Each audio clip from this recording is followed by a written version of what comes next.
역사의 주관자이신 하나님은 각 시대마다 또 각 세대마다 하나님의 신실하심으로 일하십니다. 성경이 기록된 시대에도 하나님은 신실하게 일하여 주셨고, 또 오늘 현대를 살아가는 우리에게도 하나님은 신실하게 일하고 계시고, 또 다가오는 다음 세대에도 하나님은 변치 않는 하나님이시기 때문에 신실하게 일하실 것입니다. 우리가 출애굽기를 보려고 합니다. 수요일마다 이제 보려고 하는데요. 창세기부터 시작되는 이야기들 속에 아브라함을 하나님께서 갈대아 우르에서 불러내셨습니다. 아브라함은 하나님의 말씀을 듣고 믿음으로 갈대아 우르를 떠나왔고요. 그런 아브라함을 향해 하나님은 약속의 말씀들을 던져주셨습니다. 그리고 하나님께서 이렇게 해주신 약속의 말씀은 아브라함 당대에 끝나지 않고 그의 아들 이삭에게도 내려가고, 또 그의 아들 야곱에게도 내려가고, 또 그의 아들 요셉에게도 내려갔습니다. 하나님께서 신실하심으로 각 세대마다 하나님의 약속을 이루시고 말씀을 변치 않게 성취하신다라는 하나님의 신실하심을 생각할 때에 신실하신 하나님께서 우리에게도 좀 도움을 주시면 좋겠다. 정말 변치 않는 하나님께서 성경에 기록된 복을 나에게도 좀 주시면 좋겠다라고 하는 생각이 우리에게 들 수 있는데, 실은 하나님께서 변치 않으신다라고 하는 생각을 해보면, 그리고 하나님의 변치 않으심이 우리에게 은혜가 된다라고 생각을 한다면, 하나님께서 우리의 삶에 때를 따라 도우시는 은혜를 내려주시는 것을 구하는 것보다 변치 않으시는 하나님 앞에 우리의 삶을 순종하는 것이 도리어 더 합당한 모습일 것입니다. 이러한 이야기를 사도 바울도 했습니다. 고린도전서 9장 27절에 적혀 있는데요. 내가 내 몸을 쳐 복종하게 함은 내가 남에게 전파한 후에 자신이 도리어 버림을 당할까 두려워함이로다 했습니다. 그러니까 사도 바울은 정말 위대한 사도였습니다. 물론 예수님의 제자처럼 12제자로 부름받지는 않았지만 그는 이방인을 위한 사도로서 많은 이방 지역에 복음을 증거하러 다녔고, 그가 겪었던 고초는 정말 그가 복음을 위해서, 하나님을 위해서, 또 예수 그리스도를 위해서 그가 겪었던 고초들은 이루다 말할 수 없을 정도입니다. 근데 그렇게 예수님 때문에 고난을 당했는데 그는 복음을 위해서 그 당시 소아시아 또 이스라엘 땅에 있었던 수많은 초대교회들을 위해서 헌신하고 봉사했던 그였지만, 그도 걱정했던 것이 무엇이냐면, 내가 이렇게 남에게 복음을 전파한 후에 도리어 내가 버림을 당할 수도 있지 않을까라고 하는 그러한 두려움들이 그에게 있었던 것입니다.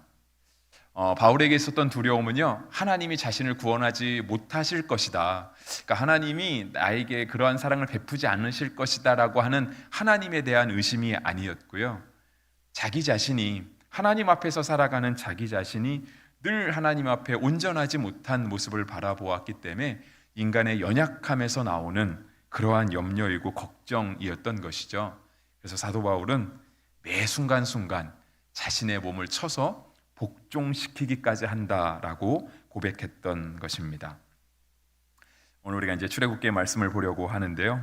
우리가 오늘 하나님의 말씀, 변치 않는 신실하신 하나님의 말씀을 바라볼 때에 우리가 하나님께 복종할 수 있는, 그러니까 물론 우리가 하나님의 도움도 받아야 되고 하나님의 손길이 필요하기도 하지만 우리가 하나님께 순종할 수 있는 그런 마음을 먼저 가질 수 있게 되기를 바랍니다.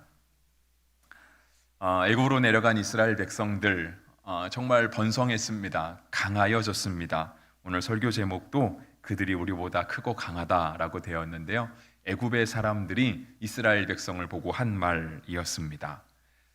그들이 애굽 땅에서 이방인으로 살은 거잖아요. 그러니까 자신의 땅이 아니거든요. 자기 나라가 아닙니다. 그러니까 남의 나라 가서 남의 나라 백성으로 살아야 되는에도 불구하고 그들이 크고 강해질 수 있었던 데에는 분명 요셉의 역할이 컸을 것입니다. 요셉은 국무총리였잖아요. 국무총리가 돼서 정말 이스라엘 그 애굽 나라를 잘 운영했던 그런 행정가, 그런 통치자 중에 한 명이었습니다. 당연히 대국의 국무총리였기 때문에 이 요셉의 권세는 대단했습니다. 물론 성경이 요셉이 권세를 누리면서 살았다라고 말하지는 않기 때문에 우리가 과연 요셉이 어떠한 권세를 가졌는가가 익숙하지 않을 수 있지만 창세기 41장 44절 말씀을 보시면 애굽의 바로 왕이 요셉을 국무총리로 임명하면서 다음과 같이 말했습니다. 바로가 요셉에게 이르되 나는 바로라 애굽 온 땅에서 내 허락이 없이는 수족을 놀릴 자가 없으리라 하고, 여기서 내 허락이 없이는 우리말이 나와 내가 이렇게 발음이 같잖아요, 그죠? 그러니까 요셉 너의 허락이 없이는 감히 애굽 땅 이 큰 대국 안에서 손가락 하나 발가락 하나 꼼지락거릴 수 있는 사람이 없을 것이다 라고 말할 정도로 요셉은 엄청난 권세, 그러한 권한을 갖게 되었습니다. 하지만 요셉이 만약에 그러한 권세를 누리며 살았다라고 한다면 우리가 생각하는 믿음의 조상은 아니었겠죠, 그죠?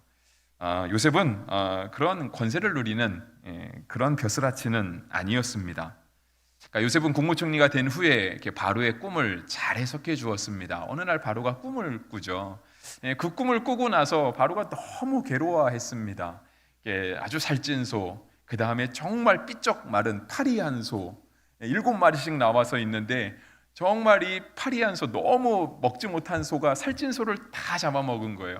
근데 다 잡아먹고 나서도 여전히 이렇게 등가죽이 이렇게 배에 붙는, 백가죽이 등에 붙는 이렇게 뼈만 앙상한 모습으로 있었거든요.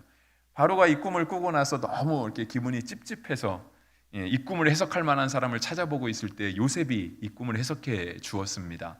그것은 우리가 잘 아는 것처럼 7년의 풍년이 올 것입니다. 그것이었습니다. 그러니까 전무후무한 풍년이 올 것입니다. 그 당시는 농사 짓는 땅이잖아요. 그리고 우리가 세계사에서 잘 알고 있는 것처럼 전 인류의 4대 문명 중에 하나가 그 애굽 땅에서 기원을 하잖아요. 나일강이 때마다 범람하잖아요. 강이 범람하고 나면 많은 유기물들을 그 평야지대에 쏟아 놓는 거죠. 그러면 자연히 그 땅에서 자라는 모든 곡물들이 누가 걸음을 주지 않아도 진짜 대풍을 이루는 거였어요. 근데 바로의 꿈 중에 하나가 그거였습니다. 7년 동안 전무후무한 풍년이 있을 것이다. 소위 말해서 사업 성공이 있을 것이고 우리가 손대지 않은 땅에서 놀라운 투자의 결실이 맺어지게 될 것이다 라고 하는 그런 예언, 그런 꿈이었습니다. 그리고 나서 7년에 이어지는 흉년이 있을 거라고 했죠. 살찐 소를 다 잡아먹어도 여전히 배가 고픈 그런 흉년이 올 것이라 예언을 했습니다. 요셉은 국무총리로서 그러한 일이 일어날 것을 알 뿐더러 그러한 시기를 잘 대처해냈습니다. 그래서 7년의 풍년이 있을 때에도요, 흥청망청 쓰지 않았습니다. 정말 우리가 뭐 사방에 가도 먹을 것이 넘쳐나니까 매일같이 잔치하면서 호의호식하지 않았습니다. 잘 먹을 수 있을 때, 하나님께서 우리에게 은혜 주셔서 우리가 풍족할 수 있을 때 요셉은 정말 곡식이 사방에 사고 넘쳤지만 낭비되지 않게 잘 운영했습니다. 그리고 이어지는 7년의 기근에서도요, 먹을 것이 없었지만 굶어 죽는 사람이 없게끔, 심지어 요셉이 다시 그 형들을 만나는 장면은 이 7년의 기근 속에 있었던 일이잖아요. 애굽만 기근이 있었던 것이 아니라 그 주변 땅이 다 기근이 들어서 야곱과 그의 형제들이 먹을 것이 없어서 애굽에 가서 양식을 사러 갈 때 그때 요셉이 야곱의 형들을 만나게 되는 장면이잖아요. 그래서 이 7년의 기근 동안 먹을 것이 없었지만 실제로 요셉의 엄청난 지혜로운 나라 운영으로 말미암아 부족하지만 모자라지 않게 7년의 시간을 잘 버틸 수 있었습니다. 요셉의 이러한 국가 운영, 요셉의 이러한 통치는 분명 이스라엘 백성들에게 좋은 이미지를 갖게 했을 것이고요. 또 이스라엘 백성을 바라보는 애굽 사람들의 마음이 이스라엘 백성들을 보고 자연스럽게 마음이 열리게 했을 것입니다. 우리가 이제 그 당시 요셉과 이스라엘 백성을 바라보는 애굽 사람들의 시선을요, 야곱이 죽었을 때 그때 어떻게 장사를 지냈는가 하는 그 모습 속에서 발견할 수 있습니다. 창세기 50장 7절과 9절 말씀을 보시면 요셉이 자기 아버지를 장사하러 올라가니 바로의 모든 신하와 바로궁의 원로들과 애굽 땅의 모든 원로와 병거와 기병이 요셉을 따라 올라가니 그때가 심히 컸더라 했습니다. 물론 요셉이 총리니까 잘 보여야죠, 그죠? 또 나라 운영을 잘하는 그런 통치가 실무자잖아요. 물론 잘 보이고 싶은 마음도 있었겠지만 정말 그 애굽 땅에서 장사가 치러지는 것도 아니고 아브라함과 이삭과 그 조상이 묻힌 그 가나안 땅으로 가는 장례 행렬이잖아요. 그 장례 행렬 속에 애굽의 모든 원로 대신들까지도 다 나왔다라고 하는 거예요. 그리고 애굽의 군대가 따라갑니다. 병거와 기병이 따라가죠. 근데 셀 수 없이 큰 많은 무리가 요셉의 아버지 이 야곱의 장례를 치러주기 위해서 다 따라갔습니다. 요셉의 권세가 대단했다라고 하는 것도 우리가 이해할 수 있겠지만 요셉과 이스라엘 백성들이 당시에 애굽 사람들에게 어떠한 위치를 차지하고 있었는지, 어떠한 이미지를 갖고 있었는지를 우리가 짐작할 수 있습니다. 하지만 이러한 모습은 엄밀히 말하면 요셉이 잘해서 그렇다거나 이스라엘 백성들이 국민성이 뛰어나서 그렇다거나 꼭 그런 것만은 아니었습니다. 물론 요셉도 훌륭한 사람이었죠. 그 정도 권세를 가졌는데요. 그 오랜 기간 통치하면서 이 권세의, 이 권력의 욕심에 그가 한 번도 치우치지 않았거든요. 그리고 이스라엘 백성들 또한 요셉을 등에 업고 그냥 그 땅에서 떵떵거리면서 마치 자신들이 이 땅의 주인인 것처럼 그렇게 살아가지도 않기는 했습니다만 그들이 뭔가를 잘해서 그들이 이러한 좋은 이미지를 갖게 되었는가? 그것은 아니라고 성경이 말씀합니다. 하나님은 신실하시잖아요. 하나님의 신실하신 약속이 하나님의 말씀만 믿고 본토 친척 아비집을 떠난 아브라함에게 주어졌습니다. 그리고 하나님께서는 아브라함에게 너가 복이 될 것이다. 우리 옛날 성경에는 너가 복의 근원이 될 것이다. 너가 축복하면 그 사람이 축복받을 것이고 너가 저주하면 그 사람 벌을 받을 것이다. 이 복을 좌지우지할 수 있는 그 놀라운 권한이 아브라함에게 있었는데 그 놀라운 복이 이삭에게 흘러가고 야곱에게, 요셉에게 흘러내려왔습니다. 하나님께서 아브라함에게 주신 약속이 창세기 13장 16절입니다. 내가 내 자손의 땅에 티끌 같게 하리니 사람이 땅의 티끌을 능히 셀 수 있을진데 내 자손도 세리라. 이런 아브라함의 약속이 야곱에게도 이어졌습니다. 창세기 32장 12절 주께서 말씀하시기를 내가 반드시 내게 은혜를 베풀어 내 씨로 바다에 셀 수 없는 모래와 같이 많게 하리라 하셨나이다 했습니다. 하나님의 약속이 계속해서 이어지고 내려오는 겁니다. 그리고 그것이 아브라함이 죽어서 끝나는 게 아니고요, 야곱이 죽어서 끝나는 게 아니고 비록 애굽 땅에서 남의 나라 땅에서 발붙이고 살고 있기는 하지만 그 이스라엘 백성들에게도 하나님의 놀라운 복이 그대로 적용되었습니다. 우리가 이런 하나님의 신실하신 복, 진짜 하나님이 약속을 바꾸지 않으세요. 이 세대 끝났으니까 다음 세대는 나는 모르겠다, 하나님이 모른 척 하지 않으시고요, 세대를 이어서 하나님의 신실하신 약속을 지켜가시거든요. 그럴 때 우리가 가만히 앉아서 하나님 우리에게도 복을 주십시오, 저도 예수님 믿으니 저에게도 그런 복이 왔으면 좋겠습니다를 구하기보다는 변치 않는 하나님 앞에 우리가 그 하나님 앞에 어떻게 섬길 것인가, 우리가 그 하나님 앞에 어떠한 신앙을 가지고 있을 것인가, 도리어 우리를 하나님 앞에 복종시키고 순종하는 것이 맞다라고 하는 것입니다. 그런데 이제 출애굽기에는요, 오늘 본문 8절에도 나오기는 하지만 이제 시간이 흘러서 요셉을 아는 왕이 죽었습니다. 그리고 요셉과 이스라엘 백성들을 아는 애굽 백성들도 다 세대를 달리하게 돼서 8절 말씀에는요, 요셉을 알지 못하는 새 왕이 일어났다. 그리고 그 왕이 애굽을 다스리게 되었다라고 말씀하고 있습니다. 그러다 보니 이제 이 애굽 땅에 발붙여 사는 이방인이잖아요, 이스라엘 백성들. 이들도 새로운 국면을 맞이하게 되었습니다. 자신들을 쳐다보는 따뜻한 눈빛들, 자신들을 바라봤던 그러한 이렇게 온정은 온데간데 없이 다 사라졌고요. 도리어 이제는 이스라엘 백성들을 의심의 눈초리로 바라보는 그러한 시선만 가득하게 됐습니다. 그것이 오늘 10절에 기록이 되어 있죠. 자, 우리가 그들에게 대하여 지혜롭게 하자. 두렵건대 그들이 더 많게 되면 전쟁이 일어날 때에 우리 대적과 합하여 우리와 싸우고 이 땅에서 나갈까 하노라. 이렇게 되어 있습니다. 이제 이스라엘 백성을 보는 눈이 달라졌습니다. 저들을 어떻게든 잘 통제해야 된다.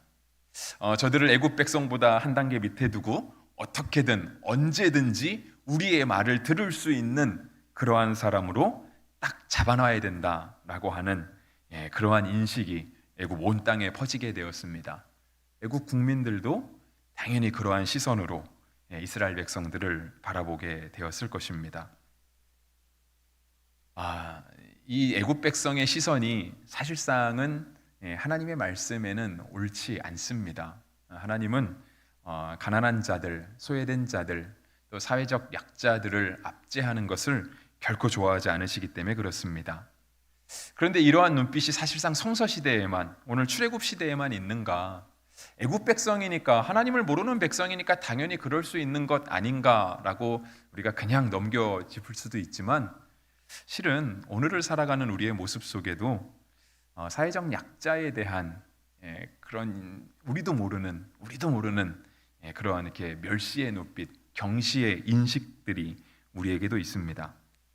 여러분, 우리가 이렇게 예를 들어서 그냥 쉽게 생각해 보시면 좋겠습니다. 우리가 살아가고 있는 모든 우리의 삶의 일상의 반경 안에, 우리의 일상의 어떤 터전 안에 어떤 다른 사람이 들어와 산다라고 생각해 보세요. 우리 국민이 아니라, 내가 잘 알고 있는 사람이 아니라 진짜 제3국가의 사람들, 그런 사람들이 와서 살아간다고 할 때 과연 우리가 그들에게 따뜻한 온정을 베풀 수 있을까? 아무런 조건 없이 내가 가진 것을 그들에게도 나눠주고, 내가 우리 가족을 대하듯 우리의 이웃을 대하듯 그들을 똑같이 대할 수 있을까라고 하는 걸 생각해 보면 실제로 쉽게 우리의 마음이 열리지 않을 수 있습니다.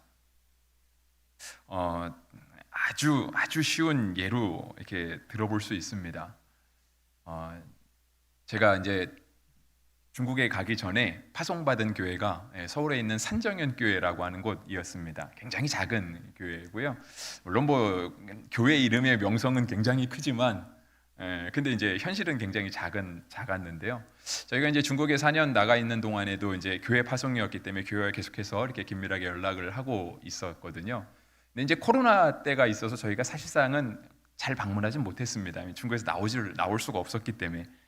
근데 이제 이렇게 구폭교회 이렇게 부임의 과정이 이렇게 오면서 갔을 때 올 2월 달에, 그러니까 몇 달 전이, 한 3달 전에 갔더니 진짜 교회가 크지 않아서 예배드리는 인원이 너무 작기 때문에 한 40명, 50명 그 정도밖에 안 되기 때문에 이렇게 한눈으로 훑으면 누가 왔는지 안 왔는지 다 알 수 있는 그 정도 규모거든요. 그런데 갔는데 피부색이 까만 사람이 앉아 있는 거예요. 제가 있을 때는 없었거든요. 굉장히 어색하더라고요. 물론 언어가 통하지 않아서 말 붙여보기가 어려웠습니다. 물론 뭐 간단한 떠듬떠듬하는 영어로 하면 뭐 이렇게 이름이 뭐냐, 어디 사냐, 어서 뭐 하고 있냐 이런 것들은 물어볼 수 있겠지만 이게 쉽게 안 되더라고요. 근데 우리도 마찬가지예요. 우리가 예배드리는 이 자리에 우리와 피부색이 다른 그 어떤 사람이 앉아 있다라고 생각해 보세요. 물론 우리도 어색해서 언어가 안 통하니까 어떻게 교회 왔으니까 좀 성경 찬송이라도 갖다 주고 어디 앉으라고 안내는 해야 되겠지만 이게 참 쉽게는 안 되거든요. 우리가 그 사람을 안 좋아해서가 아니라 우리와 피부색이 다르면 왠지 꺼리게 되는 거예요. 근데 우리가 피부색이 다른데도요, 꺼리지 않고 우리가 누가 시키지 않아도 오픈마인드를 하고 달려가게 되는 사람들도 있습니다. 이게 한국 사람의 병이 아닌가 하는 생각이 드는데, 우리가 대부분 영어를 모국어로 쓰는 백인들이 오면 왠지 모르게 가까이 가고 싶은 마음이 듭니다. 한마디라도 더 붙여보고 싶은 마음이 들죠. 저만 그런지는 모르겠는데 그게 왜 그러한 차별이 있을까를 생각해 보면 실제로 우리에게 이방인들이 와 있는 거에 대해서 우리는 그들을 품을 수 있다, 그냥 막연하게 우리도 그들에게 온정을 베풀 수 있다라고 생각을 하지만 우리의 삶의 환경 속에, 반경 속에 그들이 들어왔을 때 우리도 모르게 다른 반응들이 나타나게 됩니다. 근데 그들이 그냥 함께 예배를 드리고 가거나 아니면 잠깐 만났다 헤어지면 상관이 없어요.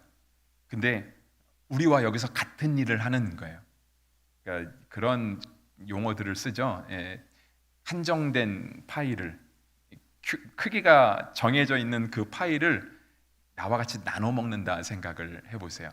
그러니까 여러분이 하고 있는 동일 업종에 다른 이방인이 와서 똑같은 업종의 일을 한다고 생각해 보세요. 근데 너무 잘하는 거예요. 너무 잘하는 거예요.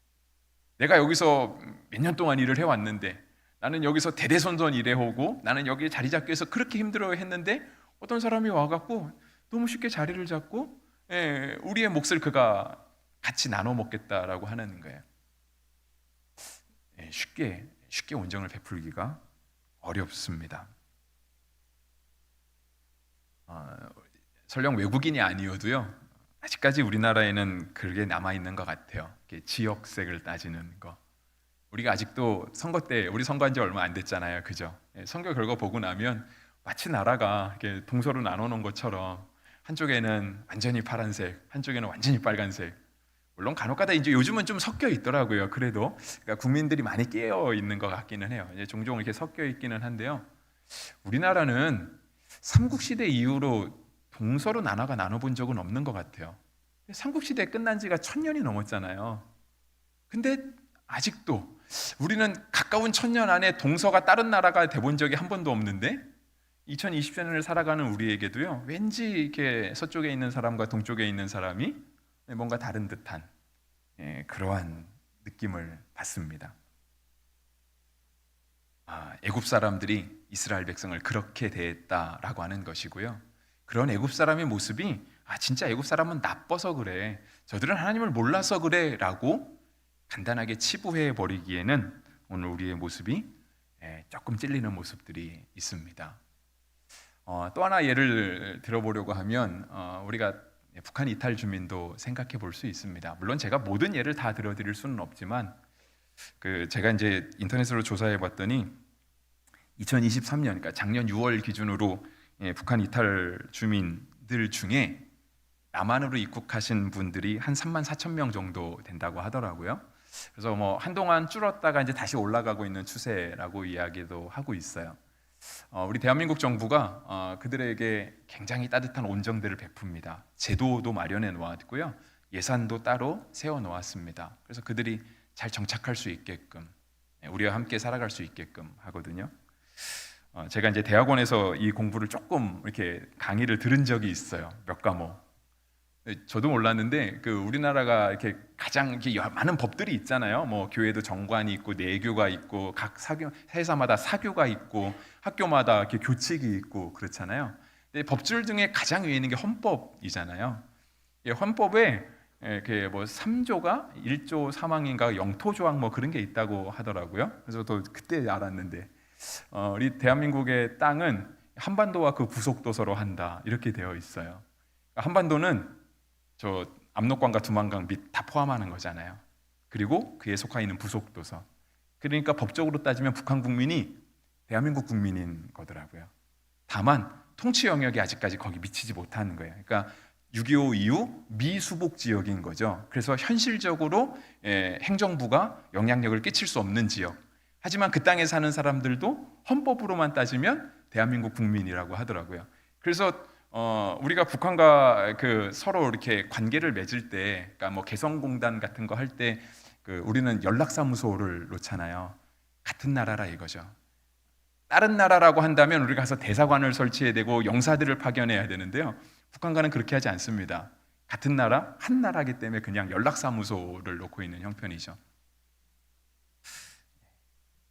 근데 이렇게 북한 주민들이 한국에 들어왔다가 제3국으로 빠져나가는 케이스가 되게 많대요. 심지어는 다시 북한으로 가는 경우도 있다 그러더라고요. 근데 그 이유 중에 하나가 뭐냐면 우리 남한 사람들이 그들을 2등 국민으로 대한다라고 하는 거예요. 2등 국민. 우리보다는 한 단계 밑에 있는. 그리고 실제로 더 밑에 있는 사람도 있는 거죠. 우리가 생각하는 사람들 있잖아요. 대한민국 땅에 일하러 오신 분들 있잖아요. 사실상은 사람 위에 사람 없고 사람 밑에 사람 없는데 우리도 모르게 벌써 이렇게 줄지어 놓은 그 서열이 있게 되는 거예요. 애굽 사람이 특별히 나빠서 그런 것이 아니고요. 사람에게는 당연히 그러한 모습이 있을 수 있다라고 하는 것입니다. 근데 이런 모습이 조금 더 나아가면 어떻게 되냐면 이제 학대가 되는 겁니다. 학대. 그래서 오늘 본문에도 학대라고 하는 표현이 있습니다. 12절에 적혀 있는데요. 11절부터 14절까지가 이스라엘 백성들이 애굽 땅에서 받았던 학대의 모습입니다. 근데 13절과 14절만 보겠습니다. 이스라엘 자손에게 이를 엄하게 시켜 어려운 노동으로 그들의 생활을 괴롭게 하니 곧 흙 이기기와 벽돌 굽기와 농사의 여러 가지 일이라 그 시키는 일이 모두 엄하였더라 되어 있습니다.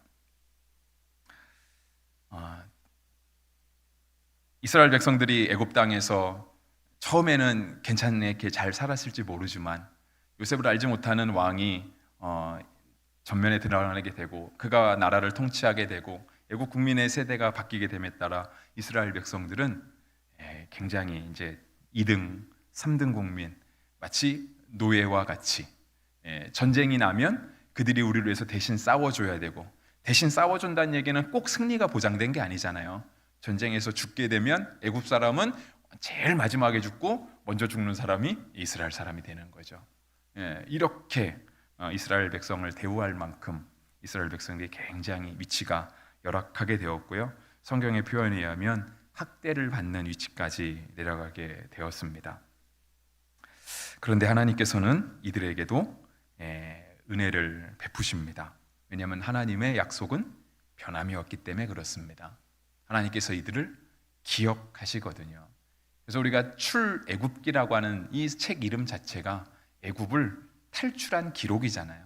하나님께서 이들을 해방의 길로 인도하세요. 모세를 준비시키시고 10가지 재앙을 준비시키시고 놀라운 광야의 생활 속에서 정말 하나님의 놀라운 기적들을 맛보게 하시죠. 하지만 우리가 그 단계까지 가려면 조금 더 가야 되는데요. 오늘 우리가 이 본문 속에서 우리의 모습 가운데 애굽 사람들의 같은 모습은 있지 않은가, 그 모습을 한번 이렇게 돌아보았으면 좋겠습니다. 출애굽기 22장 21절부터 24절까지 말씀을 보면은요, 그 당시 이스라엘 백성들에게 주어진 율법인데 이방 백성들을 압제하지 말라는 내용이 있습니다. 제가 읽어드리겠습니다. 너는 이방 나그네를 압제하지 말며 그들을 학대하지 말라. 너희도 애굽 땅에서 나그네였음이라. 너는 과부나 고아를 괴롭게 하지 말라. 내가 만일 그들을 해롭게 함으로 그들이 내게 부르짖으면 내가 반드시 그 부르짖음을 들으리라. 나의 도가 맹렬함으로 내가 칼로 너희를 죽이리니 너희의 아내는 과부가 되고 너희 자녀는 고아가 되리라 했습니다. 하나님의 말씀 앞에 우리는 다 똑같습니다. 이 성서시대에 살았던 애굽 백성이나 이스라엘 백성이나 오늘 2024년을 살아가는 우리나 또 다른 사람들이나 하나님의 말씀 앞에는 누구나 다 똑같습니다. 이 말씀 앞에서 우리가 과연 어떻게 살아갈 것인가는 우리의 몫으로 남아있게 되는 것이죠. 근데 만약에 우리가 그냥 이 땅에서 기득권을 가지고 있다고 해서, 우리가 이 땅에서 안정된 삶을 누린다고 해서 그것이 하나님의 복인 줄을 모르고 마치 내가 무언가를 해서 우리 중에 마치 요셉이 뭘 잘해서 이스라엘 백성들이 좋은 이미지를 얻었던 것처럼 마치 우리에게 원인이 있는 걸로 생각한다라고 한다면 이스라엘 백성을 학대했던 애굽 백성의 모습과 우리의 모습은 크게 다르지 않을 것입니다. 그런데 하나님의 말씀 앞에 누구나 똑같다 그랬잖아요. 성서시대에 살아가는 애굽 백성이나 이스라엘 백성, 오늘을 살아가는 우리나 또 어떤 제3국민의 백성들, 하나님 앞에서는 다 똑같습니다. 근데 하나님은 여전히 이들 모두를 기억하시거든요. 애굽 백성도 기억하시고 이스라엘 백성도 기억하시고 오늘 우리도 기억하시고 또 우리와 함께 살아가는 다른 사람들도 하나님께서는 기억하십니다. 그것이 이웃이라는 말로 표현할 수 있겠죠. 근데 과연 이렇게 살아간, 하나님 앞에서 동등하게 살아가는 사람들 중에 과연 누가 하나님의 신실하신 복과 은혜를 받을 수 있을까요? 사회적 약자면 무조건 받을까요? 물론 하나님은 약자를 사랑하십니다. 하나님은 소외된 자, 예수님은 소외되고 상처받고 병든 자를 위해서 오셨잖아요. 물론 하나님의 사랑을 받기에 약자가 우선순위일 수 있습니다. 하지만 우리가 말씀 앞에서 하나님을 바라본다라고 한다면 실제로 오늘 우리가 사회적 약자이던 또 남들보다 무언가를 가지고 있는 사람이던 중요한 거는 나의 위치가 아니라 하나님 앞에 서 있는 우리의 신앙의 모습이겠죠.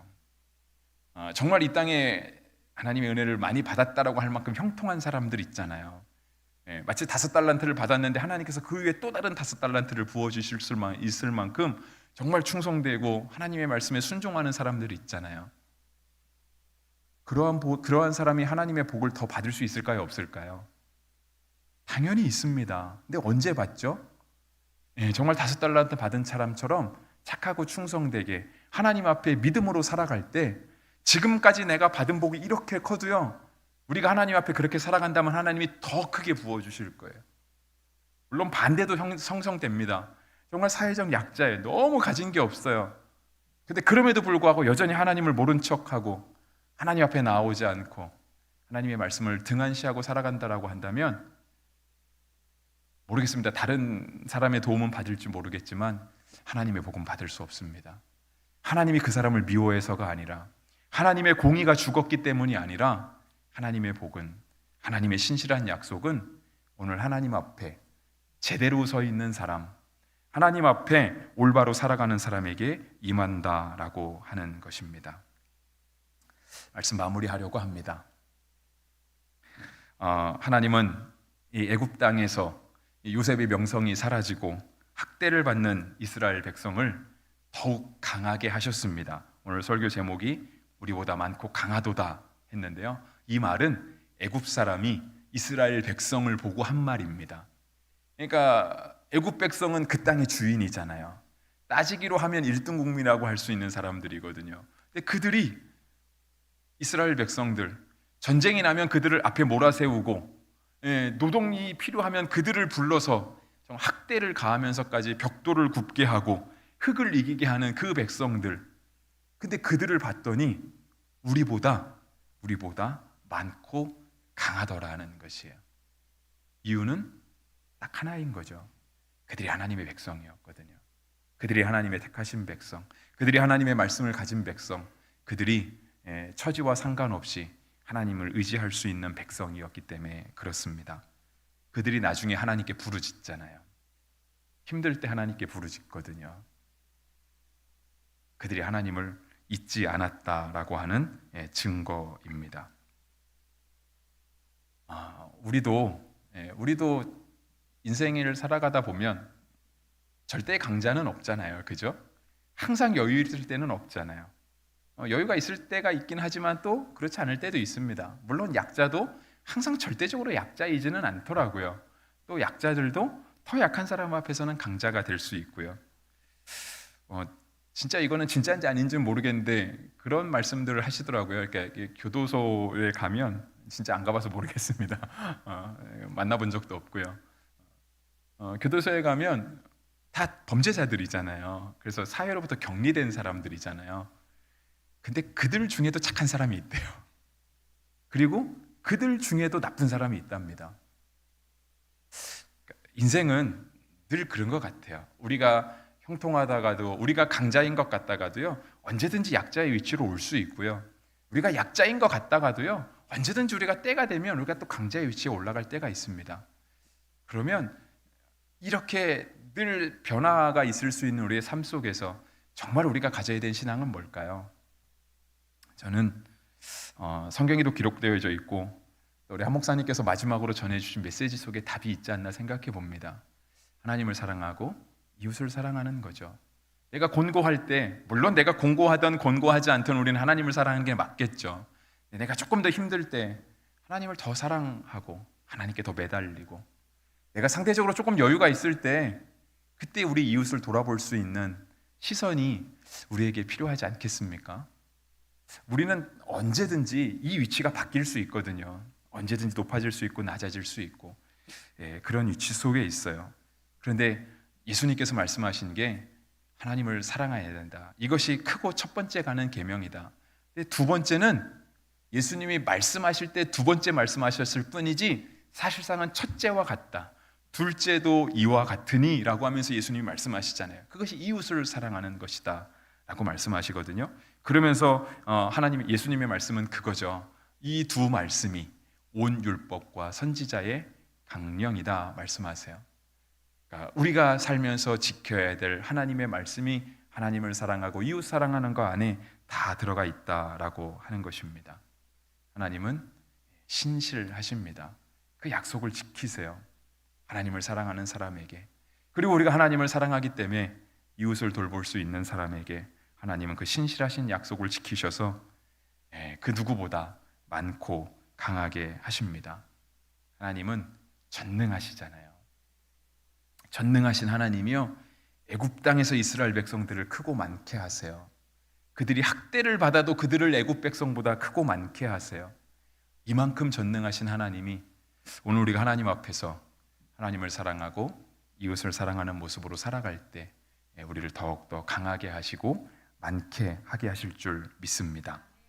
신명기 말씀, 이 말씀으로 설교 마무리하려고 합니다. 신명기 30장 15절 16절입니다. 우리 읽으실 수 있으면 같이 한번 읽어보시면 좋겠습니다.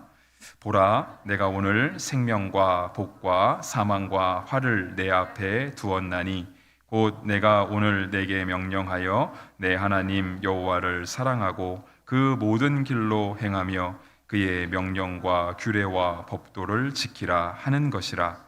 그리하면 내가 생존하며 번성할 것이요 또 내 하나님 여호와께서 내가 가서 차지할 땅에서 내게 복을 주실 것임이니라.